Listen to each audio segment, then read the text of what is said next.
We're going to do a walkthrough on installing SKSE64 for Skyrim Special Edition.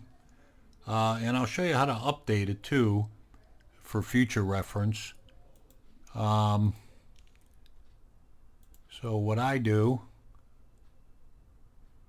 go to mods here. I've already disabled it. Let's uninstall SKSE64 scripts as if we were going to update it. Let it go through its thing there, and while it's doing that, we'll go to skse.silverlock.org and get the Skyrim script extender. There's 3 versions here. There they are. First one is the classic build, old Rim, regular Skyrim, original Skyrim, whatever you call it. There's current SE build, and there's the current VR build. Obviously, we're interested in the SE Special Edition build. So first thing we're going to do is download it. Okay, it's a quick download. Let's go up to, there we go. Are we done uninstalling? Oh, not yet.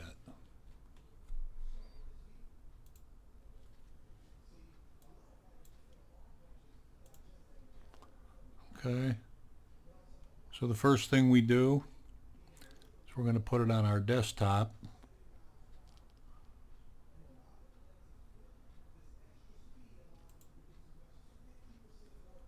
Let's get rid of this. Let's go to our File tab. And let's take SKSE64.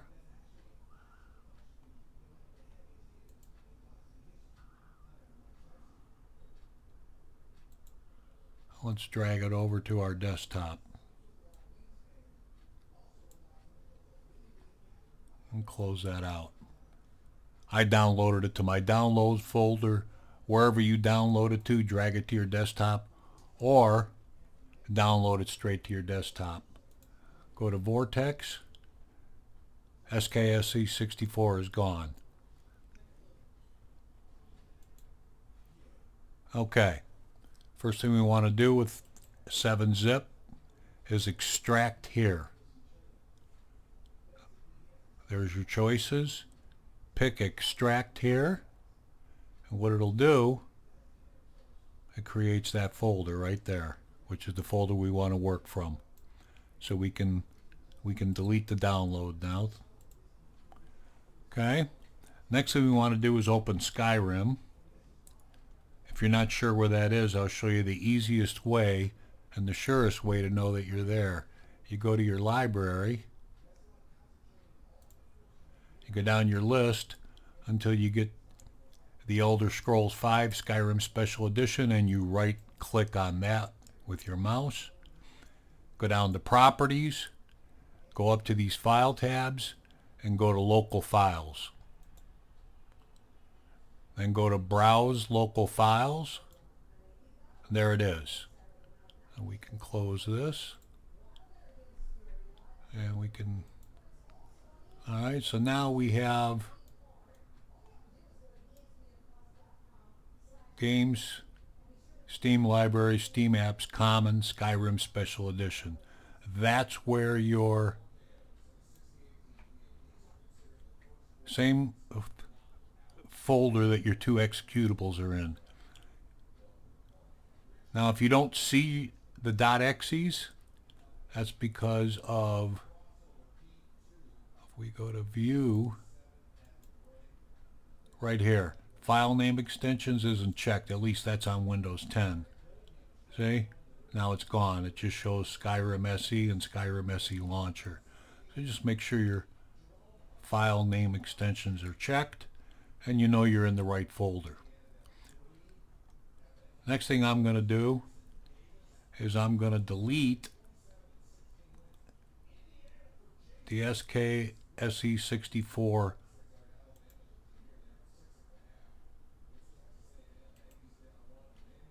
loaders and the DLLs. anything that's SKSE64. See, there's your DLL, and there's your loader DLL.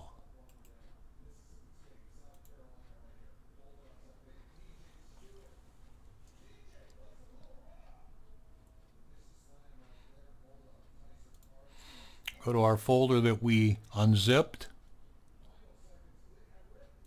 and extracted here. Open it up. And there's what the inside looks like. You've got two text files that we're not concerned with. What's new and README. At least we're not concerned with installing them. Nor are we concerned with the SRC, which is source code. We don't need that. We need data, we need the DLLs, and we need the EXE.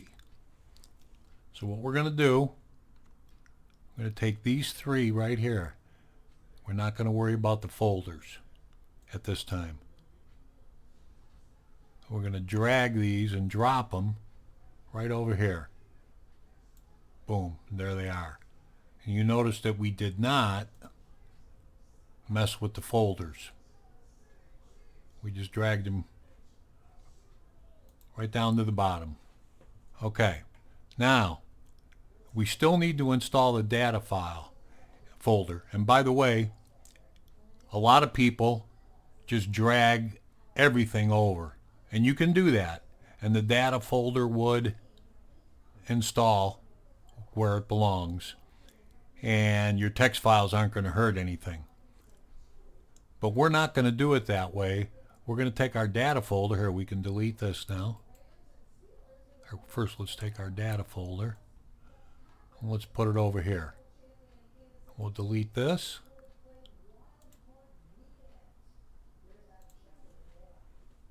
With our data folder, we're going to archive it with 7-zip.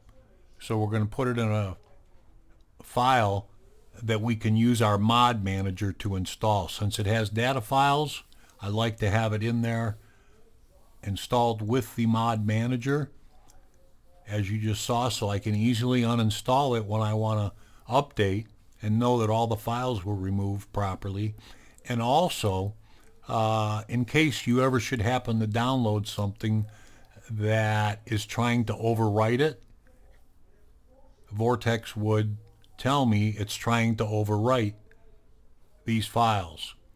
And I wouldn't like that. So I would stop my installation right there and I would find out why. I'd probably go to the mod page and ask the mod author. That really doesn't happen that often with this file, but it can. Just another reason why you want to install it this way. So what you do is you right click on this and you choose Add to Archive. And what it'll do, it'll make its own archive. See, first the box will pop up asking you to say OK, but it's going to call it data.rar. I don't want that. I want to name it exactly what it is.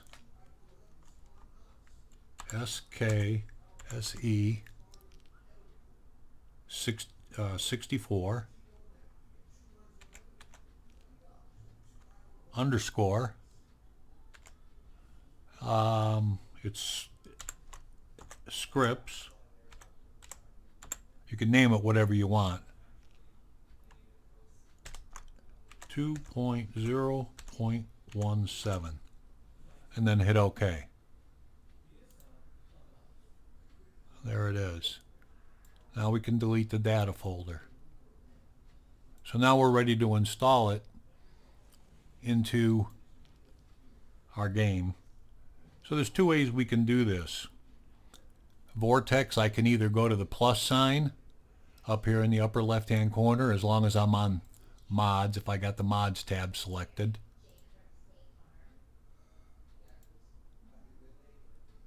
Pick my desktop, and there it is, SKSE64 scripts 2.017. We can do it like that. I could just double click it and it would install it, or we can do it like this. We can take it and drag it right to the bottom there where it says drop files. Either way, so I'm just going to do it that way since we're here.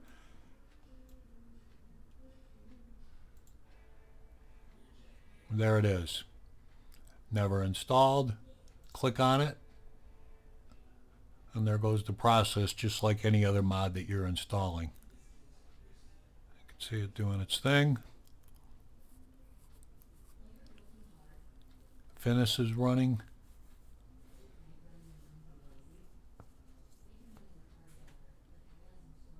Click confirm.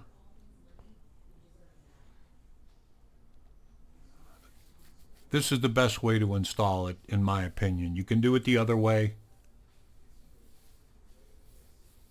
This is what I call the foolproof method.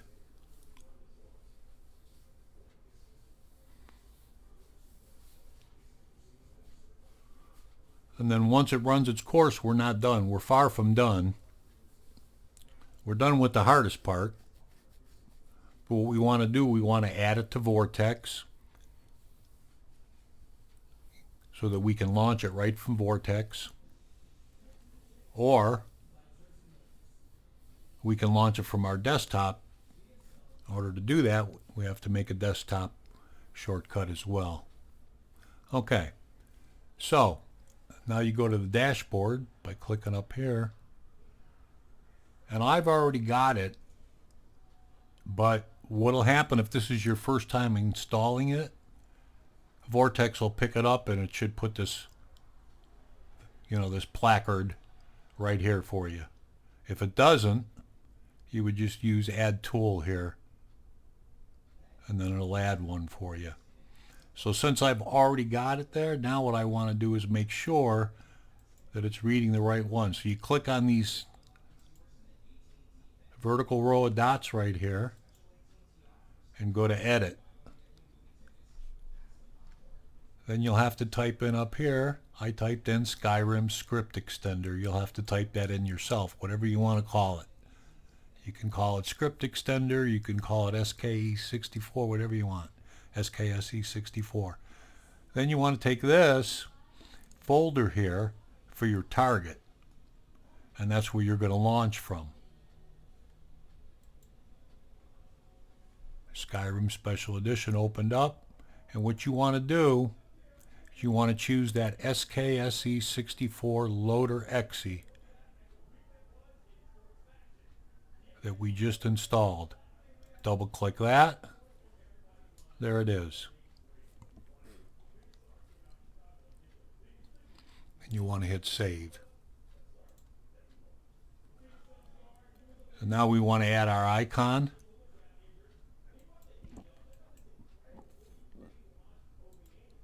Just go back to edit and click on the icon. Excuse me. Right here, the images, it's looking for ping. We want to look for executables because we're going to use one of these right here. I like to have the picture of Skyrim, the Skyrim logo on it. Hit open. There you go. Now you hit save, and there it is. Now you can launch your game. And the last thing you want to do is make primary by clicking on that. And this little ribbon will appear right there. Now we're going to go to our desktop. I forgot to delete the old. So your desktop, you won't have one on your desktop at this time. So you want to open your folder back up. You want to go to your SKSE64 Loader EXE, same one, right click on it. And then click on create shortcut. Then take your shortcut, just drag it right over to here. Now we go through the same process to make our little icon. We go to properties this time, and we go to change icon. Click OK. And we don't want to use any of these because again we want to go to browse. And we want to use the Skyrim icon. Keep everything nice and tidy. Hit open. Hit OK. Hit apply. Hit OK. And last thing, you can rename it. You can call it Skyrim SKSE, whatever, because you will be launching Skyrim from here or from that shortcut we just created in Vortex from now on. You will never launch your game from Steam again. You will launch it from that executable, the SKSE64 executable. And you'll also go to your game folder like we did before, right click on it, go to properties. You'll want to go to updates, the updates tab, and right underneath the very top one that says automatic updates, using this drop down you want to make sure you're on only update this game when I launch it. So since you won't be launching from the the normal way that you had launched Skyrim before or any of your other games, it won't ever update it because it's not going to detect that you're launching it from there. You're launching it from here. That's very important because it won't break your game when they do a Bethesda update. Now, one more step. So now we want to open up our game. We want to make sure that everything's installed properly. And there's a way to do that because just launching your game is not good enough. So you want to use this launcher, launch your game. Just making sure the game launches is not necessarily going to tell you that you installed it properly.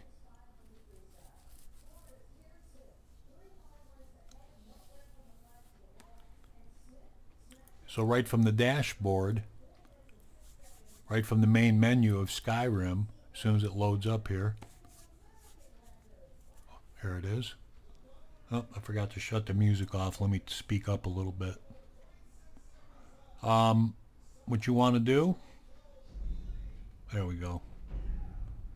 You want to hit your tilde key on your keyboard on the top left of your keyboard, right under the escape key, and just to the left of the number 1 key. You want to hit the tilde key, lower left hand corner of your screen where the Bethesda logo is. You'll see the flashing cursor, and you want to type all one word SKSE, or I'm sorry, let's see, I did it wrong.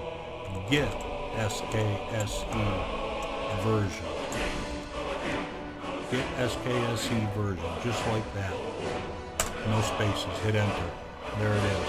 Gives you SKSE64 version, your release ID, and your runtime. And last but not least, just want to launch your game.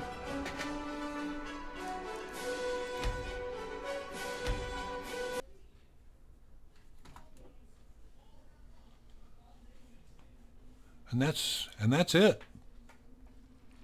You have just installed a Skyrim script extender, and everything is working. You're good to go. All right. Thanks for watching.